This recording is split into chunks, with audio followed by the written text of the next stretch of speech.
Gamers, we've got a lot to catch up on here. I apologize for being a little late to the party on this one. I wasn't able to record this yesterday because I was being an idiot at the doctor's office. Jagex has blessed our timelines once again with another quality of life poll, this one being poll 81. This time, however, if you can't tell by where we're at right now, this one is going to be focused on Mage Training Arena. Now before we jump into the poll, I want to show you my experience with this minigame. Let me show you how I have been down in the damn trenches. I've got about half of the items you can unlock from MTA, so I've done my research. I've been in there, I've done my dirty work. So I've at least got some experience on this topic. So similarly like to what they did with poll 80 with Chambers of Xeric, they are going to be tailoring all of this poll, all of these quality of life changes to one certain minigame. Mage Training Arena, so love it or hate it, and we know where most of you stand. Is it just me, by the way, or do they start like every blog post with that? I think that's saying something about your game when you have to start every possible update with, you know, we know you probably hate this minigame or this piece of content, so we're here to make it better. At least they're trying, okay? At least they're trying, I guess.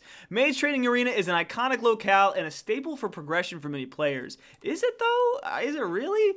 I mean, for Iron Man, sure, but really, I don't think many people use it at all. One of the outcomes of a piece of content being so ubiquitous, yeah, I know that word, are you impressed? Is that a lot of people have opinions on it, and a lot of those opinions leave some room for improvement. The changes we're proposing in today's blog aim to address some of the concerns, mainly like pain points, frustrations. They do say they're not necessarily trying to speed up the content or trivializing it, but they want to basically make it more streamlined. If you remember a couple of years ago, maybe it's not been that long, they proposed a lot of potential changes to minigames, right? They wanted to revitalize all of the minigames. They did something with like Shades of Morton. They did it with Fishing Trawler. They're trying to make the minigames more approachable and, I guess for lack of a better term, better. So we're starting off with the Kinetic Theater, the one where you have to basically just click the golem and he goes down in a little maze. If you have Rune Light, this one's no problem at all. But it's very slow, right? There's nothing really you can do to speed it up, and that's kind of the problem here. So our proposals for this room are with the express intent of reducing the amount of time you spend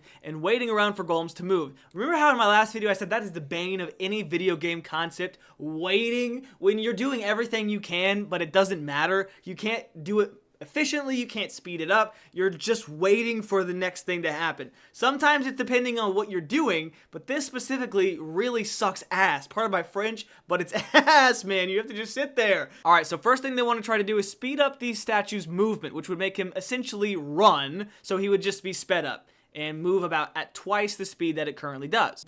They also want to remove the delay that's applied to the player after casting Telekinetic Grab, which would mean, of course, you'd be able to basically move the statue and then also position yourself before the next move. So you could kind of plan a little bit ahead because you wouldn't have to be waiting for the cast. They also say that if that's something we're interested in, they'd be open to putting it outside of the telekinetic room also, so all over the game, where you could cast Telekinetic Grab to your heart's content. I don't see how that could go wrong, but I'm sure that some gamer out there is going to find a way to abuse that, so I'm sure we'll see a rollback in the future. They also talk about restoring some of the player's run energy after completing a set of 5 mazes. So it kind of helps alleviate your need for stamina or super energy potions, but are you ever really using them? I remember doing the grind very vividly, and I don't think I ever had stamina pots. Maybe I'm not as efficient as you. I mean, okay, you caught me. Hands are up, you caught me, but I don't think I ever, I mean, you wear graceful? Are you really running out of run energy? I don't know. I mean, I'm open to the change. I'm all about it, but is it necessary? I don't know.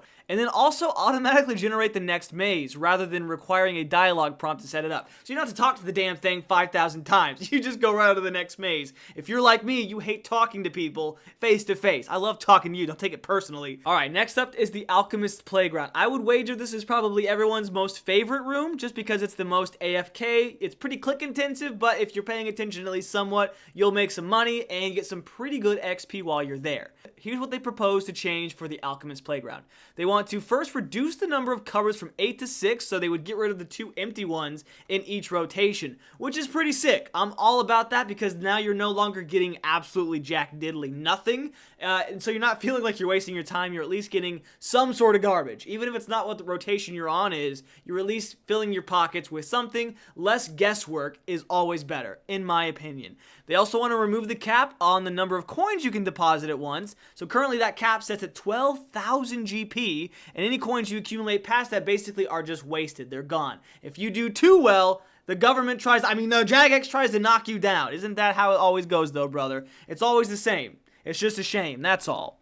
Now, they will be safeguarding this, though, as necessary, basically to prevent any potential massive XP drops that could maybe break the game somehow. So again, I'm sure we'll see this in a rollback in the near future. They also talk about reducing the frequency of rotations by switching it to around 30 to 40%. You're still able to pay attention and play actively to maximize your gains, but you don't have to be totally locked in. You don't have to lock in fully. So you can do this one more AFK. I know you love that. Now here's an unpulled change though. They want to have items in the room ignore the untradeable warning option for alchemy spells. So of course they're going to be, warning you, hey, this is an item that's worth a lot of money. You don't want to alchemize it, dude. I'm like, shut up, dude. I know what I'm doing. I'm pushing the button. The items you pull out of the cupboards are different to their equivalents outside of the room, meaning that they trigger untradeable warnings even though their express purpose, of course, is to freaking be alchemized. You're here in this game for me to alchemize you, dude. Stop talking. This is going to make you just a little juicy right here.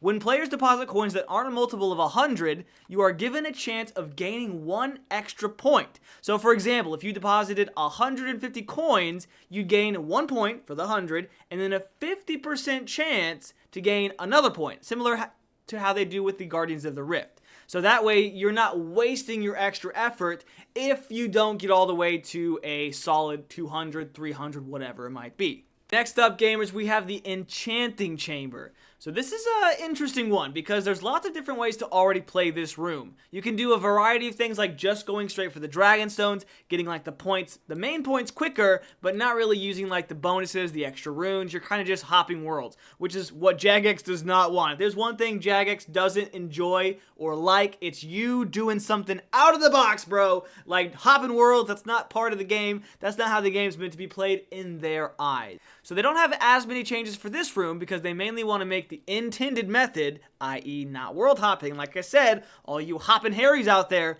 Jagex hates you. They're not going to say it out loud, but they freaking hate you, dude. Now, they want to adjust the layout so that each corner of the room has at least one of every color/shape. So you're no longer having to run around trying to find one right before that bonus one that's on offer disappears and you're left with a bunch of misshaped damn nothing in your inventory. You got a bunch of garbage in your backpack for no reason, then you have to wait for the next cycle. They're also going to give a reasonable chance of finding dragon stones in those shapes. So maybe as you're picking from the pile, you'll actually have a chance to just randomly find a dragon stone. The last and probably the worst, my least favorite, the creature graveyard. Okay, this is the one that sucks. Let me just get that out of the way right now. It sucks, bro. The Kinetic Theater might be slow, but this one makes me want to go and jump off a damn cliff.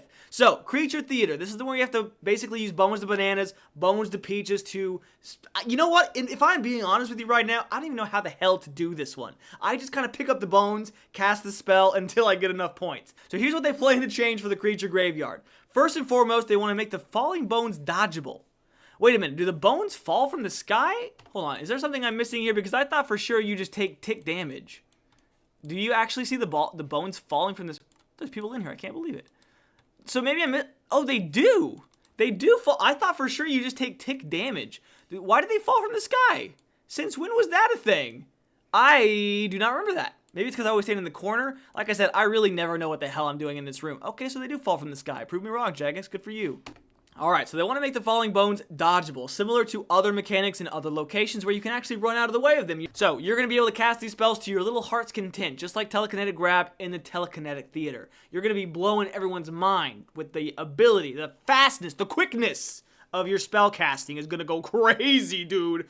And then finally, they want to add a small amount of magic XP, just like the other previous rooms. That way, you're being a little bit more rewarded for your time for suffering through this ass. If you pardon my French, it's ass, bro. It's ass. Alright, and then so finally, like I mentioned at the start of the blog, they say, of course, they're not looking to turn our MTA grind into a quick 30-minute session, but they're hoping to modernize everything. They're making it a little bit easier for it to basically digest, right? That way, it's not so overwhelmingly just complete. I'm gonna say it. Ass. Now that's a wrap on Poll 81. They'll be looking to pull all the questions of the blog sometime next week, and then they say once again, for Poll 82, they're looking for a more variety of minigame and activity-focused changes. Oh, like Winter Tot and the pesky damage scaling formula. That's interesting. What the hell are they going to do with that? But it's a pretty big piece of content, but it is definitely due for an update because it's very grindy, which of course I know that's old school RuneScape, dude. Don't point your damn gun at me. I know that's old school RuneScape, but they are making it a little bit more streamlined, just like they've been trying to do with a lot of their previous content. Alright, hey, ladies and gentlemen, thank you so much for watching this video. Sorry once again that it's a day late. I just was busy yesterday going to the damn doctor like a fool. What kind of fool am I? I missed the damn content drop. But thanks for sticking around and watching it. Anyway, I appreciate all the support and all the likes and views and comments, good or bad. I know I'm not for everyone, but for those of you that I am, I appreciate all of the kind, sweet comments. Thanks for all the thumbs ups. It really just makes my day. So thanks for sticking around. And for those of you that don't, you can eat my ass.